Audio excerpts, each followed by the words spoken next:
on Family TV, also live on Family Radio. My name is Sarah Otieno, and I must say thank you so much for tuning into the show today. There is this person, Frederick Owino, and he's saying, good evening, a happy new fourth week of the year. And I just realized, you know, how time is flying. We already are 4 weeks into 2021, and this is awesome. He has been grateful to us. Well, thank you so much, Frederick. I also see Nancy, you're listening in from Gong, and you're saying, I am a winner. You are a winner indeed. Asante sana for tuning into the show today. Now, as promised, we talk about a rotational presidency. What is rotational presidency, and what did the president say when he pointed out those remarks that the country has only been led by 2 communities? It's time for another community to take charge. What did he mean exactly? And that is why today we're talking to Alex Mwathi, who is a political analyst with us today. Hi, Alex.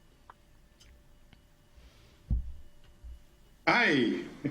Fine. How are you doing? I'm fine, Abarialeo, and thank you for joining us. Well, we'll go straight to this discussion that I know I am eagerly waiting to know about, and I know the listeners and viewers are doing the same too. We want to define rotational presidency. How would you help us define that? Rotational presidency has no definition. First of all, I want to wish you a happy new year. I think the first time we are talking this year, and wish all the listeners and viewers a happy new year. May God indeed bless each and every one of you, and may this year be a year of getting what you have desired to get. Amen. That glorifies God. Yeah, this year I've put Luke chapter 11, verse number 8. It's my operating verse. Yes. It talks about this man went to his friend because he had visitors. And Jesus records that it was not because he knocked the door, but because of his shameless audacity to ask for what he wanted, that his friend could not keep the door closed. And I'm telling everyone, have some shameless audacity to ask for that which is yours. Yeah. In 2021. Yeah, you say that, and I remember the discussion we were having the other day, and it was basically just having that shameless audacity. So that's a good one. Yes. So it's a very interesting situation we are in, because the politicians in this country always try to find something that they can use against each other. Sometimes they don't even think about the implication of what they say.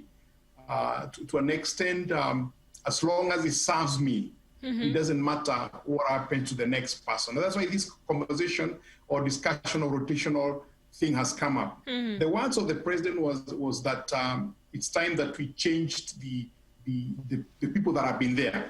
Only 2 communities have ruled this country, which is a fact. You can't go around that. But we chose democracy. And democracy is about people going in for competition, one winning and one losing. If as a nation, and debates like these are healthy in other circumstances, where we are saying that we have a constitution, but we really would want to change to something else, so that you have a differential communication, discussion towards changing that. It will be very healthy. But because this is made on a very selfish note, people that are saying it do not care what it means. Because in very simple terms, what rotational presidency means, it means that you have a president from every community selected to lead this country over a period of time. 42 communities. When you add the Asians, that becomes around 44. I think there's also this is the last tribe in Coast Province, Makonde. Yes. So there are about 45 now official. So if it's 5 years per community, just do simple maths. 45 times 5, it will be about 220 years from now. Whoa. Okay. Who among the communities in Kenya would want to wait for 220 years? For them to be rulers. Yes, exactly. If you're going to rotate from one community to the other. And I think the conversation is not done in good faith. The conversation is directed at an individual. And when you direct such a conversation to an individual, the only thing it causes is a lot of pain If you remember in 2005, the politicians started a narrative about one community owning everything in Kenya. And by the time that thing stopped, 1,300 recorded people were dead. Yeah. In my estimation, there were more people than that. People's houses have been burned. Others have been chased out of their homes that they had known for 50, 60 years, just because they belong to this community that owns everything in Kenya. Yeah. This community that have ruled and have skinned this country dry. To an extent, there were stories that these people get their allowances, all of them, from a certain bank that is transferred automatically. And it's political hygiene that we lack in this country. I like because when the you have choice political hygiene, I like the choice of your words. It's political hygiene that we lack in this country. Yes. Because political hygiene will require that every time you speak, you think about the implication and what that means. Yes. Let me give you an example of what I mean. The US of A has been a bastion of democracy. The democracy was the one that was looked at by everybody else. Then they elect a leader who has so many issues before in terms of his honesty and integrity, and make him president. Yes. 4 years down the line, for the first time, they had a Hakietu demonstration in Washington. I can tell you, 4 years ago, no one would have imagined a Hakietu demonstration in Washington. That is how politicians who by choice lack political hygiene can cause chaos in a country. And may God help us that we can stay straight and true in this country. Yeah, and you talked about the issue of democracy. And as a country, we are governed by a constitution that we passed. And it talks about democracy, where as Sarah, as Mr. Alex, you'll wake up that morning, the election morning, go to the ballot, cast your vote, and then the person who wins takes it home. But right now they're saying, and unfortunately or fortunately, this is coming from the president himself. It's time for another community to lead. Well, let me ask you, Alex, if this was to go the way he's saying, if we were supposed to adopt this policy, do you think this would be a solution to some disruption that we've been having when it comes to difference in our communities, even causing chaos and fightings? Not at all. It's not a solution. And I like to say that he is on one side the president, but on the other side he's a typical Kenyan politician. What I talked about, Kenyan politicians don't think very much about the import of what they say, because in a democracy, you go, like you stated very well, you go into the field, you compete, and one person wins and the other one loses. Yes. What has happened is that we have created a political class in this country that know how to work with each other at the detriment of the ordinary Kenyan. To an extent, an ordinary Kenyan will not care who is in State House if the level playing field was available for him to be able to move forward. But what happens is that this political system is that ensure that people are emancipated, they remain poor, so that they can be able to follow people, not for their own good, but for what they can be offered. Yes. Very, very unfortunate. And this is the kind of politics that come. So why would anybody care if it's a Luo who is the president or a Luya who is the president, if that president was to actually do what a president is supposed to do, manage the resources of this country? No one would care. Because if the resources are managed correctly, every one of us would have an opportunity to move forward. Today, you talk about two communities having led this country. The majority of those people still live below the poverty line. Yes. 70% of them live below the poverty line, like every other Kenyan. As a matter of fact, one of the reasons that I find BBI is really a love letter between two friends, nothing to be taken seriously, is because it was supposed to address the issue of disagreement at the end of elections. Yes. What is that disagreement about? It's about sharing power. It's about sharing resources for personal gain. It's for Not for personal community. gain. I like For that. personal gain, yes. Okay, so there is this lady, and I just want us to read this comment before we carry on. This is Dee from Kiambu, and she says, Sarah, I wonder if the rotation would include all the tribes in the country, including those that still don't have a legitimate identity yet. I find it impractical. So we've just talked about the 45 communities, the 45 Yes. languages that we have, the communities and the languages that we speak. But Dee is saying, honestly speaking, some of these communities are not even identified. So just in case it is supposed to be passed, she says it's not practical at all.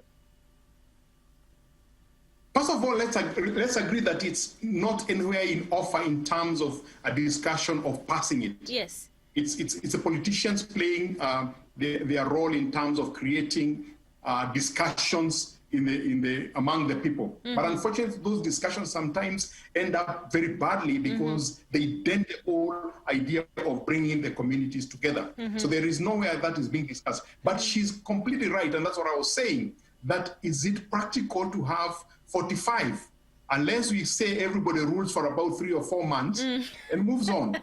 So that in the next 20 years, we can have everybody ruling. And that's not the purpose of leadership.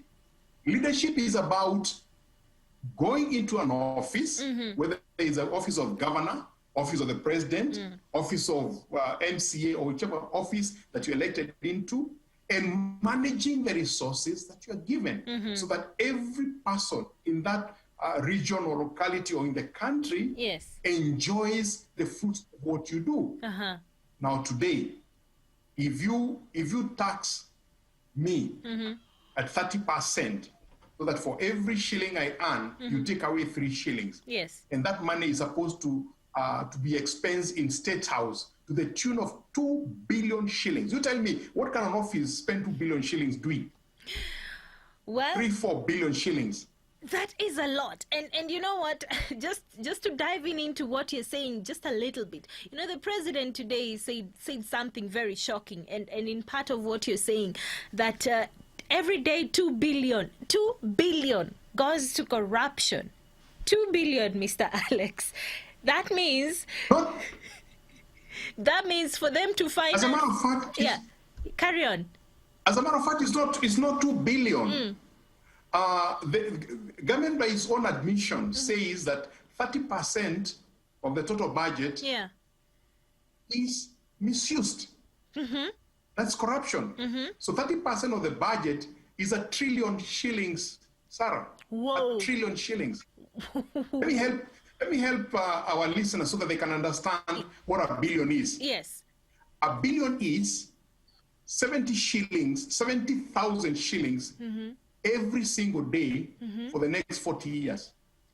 Oh my goodness, that's a lot. If I bank in your account 1 billion shillings, yes, you can withdraw 70,000 shillings every single day for the next 40 years. And that not considering the interest that will accrue. Wow. So when people talk about 2 billion, 50 billion, 100 billion, they're really talking about resources of this country that could be used for a lot of good. A lot of good. So if you're just to cut the waste, you'll save 1 trillion shillings. Yes. Which is very unfortunate. But going back to the subject that we have, a leader is supposed to manage those resources, not for the sake of his community, not for the sake of his family, but for the sake of every Kenyan, wherever they are. Yeah. Because God has given us enough resources to be able to manage this country. But unfortunately, it's in the pocket of a few people. And unfortunately, they continue to create a narrative that keeps us busy talking about it so that we forget the pain that they are causing us. Yeah. And you're talking about the different levels of leadership. And I'm just thinking, so if it starts in the topmost position politically, and we're talking about the presidential post. Now, if we are to look at it that way, what about the MCA? What about the governor we have? Now, what that's why I say that the politicians, and it doesn't matter what level they are Yes. in terms of leadership position, Yes. More often than not, speak without thinking about the implication of what they are saying, because it's always to serve some self-interest, and they don't think through to see what could be the import of that. Because when we devised the constitution, because I was involved in that part of that, the initial idea was to divide this country into about 14 to 18 regions. Yes. That would be had one governor. The idea for that was to ensure that no region would have one community with one governor. So that, say, for example, you combine Kiambu and Kajiado, and then Machakos, so that three of them become one unit. You take Itui to maybe Tana River, they are bordering each other. And that was thrown out because the members of parliament at that time, self-seeking people, same self-interest, yes, they wanted more. So they decided we will do as per the districts. But the previous government of Moi had ensured that the districts have been so much divided from the initial number at independence to serve individual communities or individual, for lack of better word, individual tribes. So yes. Kajiado is a Maasai, Narok is Maasai, Kajiado, Kiambu is Kikuyu, Muranga is Kikuyu. So it means that if we go that direction of rotational, we are saying that we are more sensitive about where I come from, which tribe I belong to. So to be an MCA in Kiambu, your environment will have to be a Kikuyu. Yeah. Then Kiambu is a cosmopolitan place, and we know that other communities are members of MCAs. But answering your question, with the same argument, then these cocoons would be tribal cocoons around this country. It's a disaster for a country that desires to join the rest of the world in terms of development. Wow. So it's there a is, disaster. And from my understanding, it's something that I do not know. Let me not give my comment on this. So we asked earlier, is rotational presidency good for our country? And we have some people who responded. This is okay, this is Joski, and Joski is saying, Penya tumefika, let it be so if it will end drama in Kenya. We have another one. This is Phyllis Wanjiru. Yes, I do support him, but this isn't the right time for him to say so. His words have raised a lot of issues, and it seems like some of our leaders uses others like a bridge to cross an ocean. Let's not follow his words. Okay, Jim Olo says leadership comes from God, but in my opinion, I don't think we should mind even if it's coming from one family. What matters is good leadership. To carry on, we have Jamie Kians, who is tuned in, Edwin Odeny Odhiambo. Yes, some people behind hustlers' narratives are two tribes conservatives packing to lock 33 plus tribes from ascending to the leadership of this country. Jeru says it's a big no. Fela says yes, and Helen Nyakianda is also tuned into the show today. Now, we have mixed reactions from our listeners and viewers. Some are saying, even if it comes from one family, as long as they're good leaders, it's okay. But others are saying, we can do this because the drama in our country is just too much. So the drama in our country is too much, so we need a little bit more drama. A little bit more drama, so that we don't progress.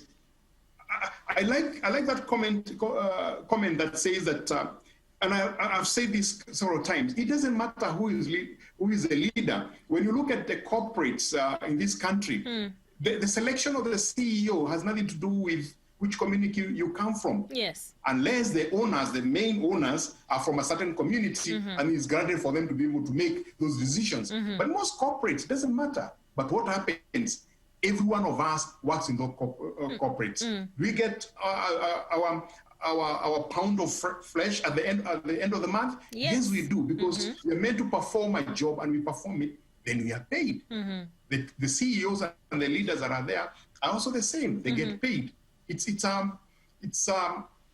But I'll tell you what, Sarah, that unfortunately politics is about three things. And I've said this before, and I'll repeat because it's important for our listeners to keep hearing so they can understand even when they join in this conversation. You notice somebody has already bring in the hustler narrative in the whole debate. Yes. So that you forget the real issue that you are discussing, then you start discussing individuals.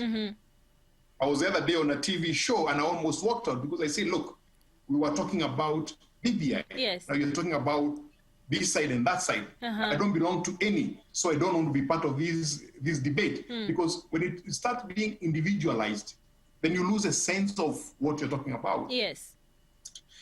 And I've lost some thought of what I wanted to say. But the bottom line is this: that yes, it is important for us to realize. I was explaining what politics is. It's three things.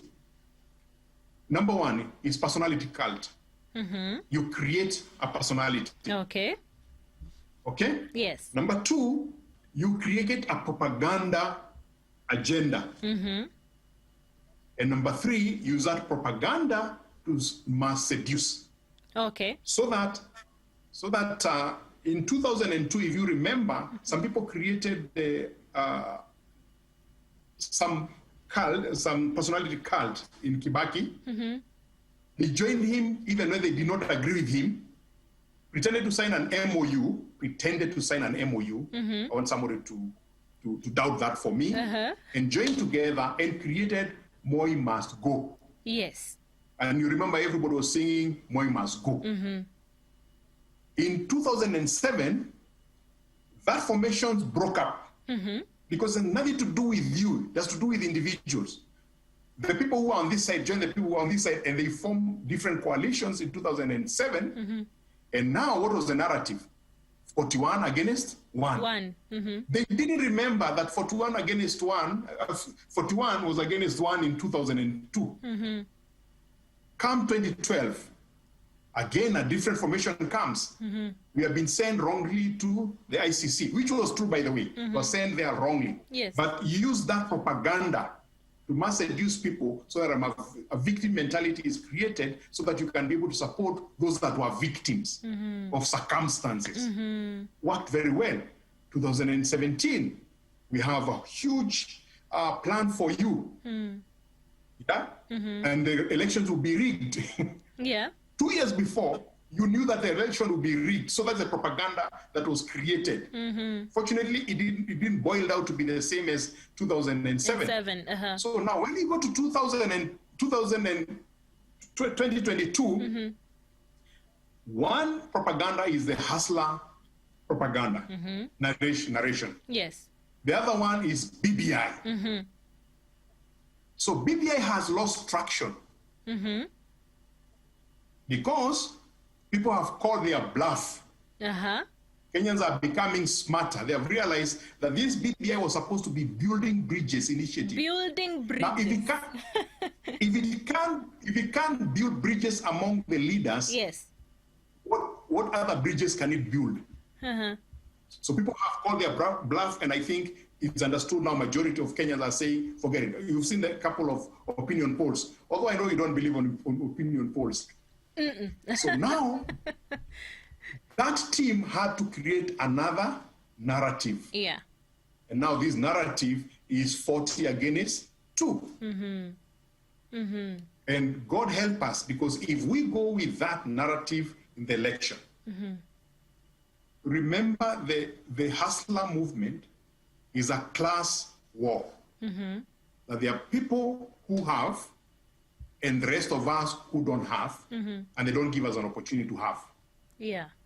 So what will happen is that there will be a class thing, and then you bring these 40 against 2, then that can boil out to be very bad. Yeah. May God help us that at some stage He touches our so-called leaders with the wisdom that only He can give, so that they stop this nonsense of wanting to divide this country and to burn it down. Yeah. All right, before I let you go, I have about a minute.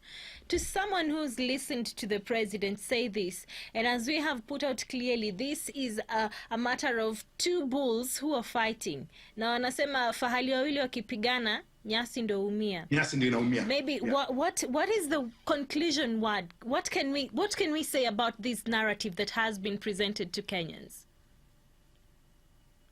May God help us to be able to look at this for what it is, political propaganda. May God help us to see that your salvation or your ability to live better or to better your life has nothing to do with a politician. Politicians will never improve your life, never ever. They're too selfish to be able to do that. So it's up to you to be able to take it up and realize that you are on your own.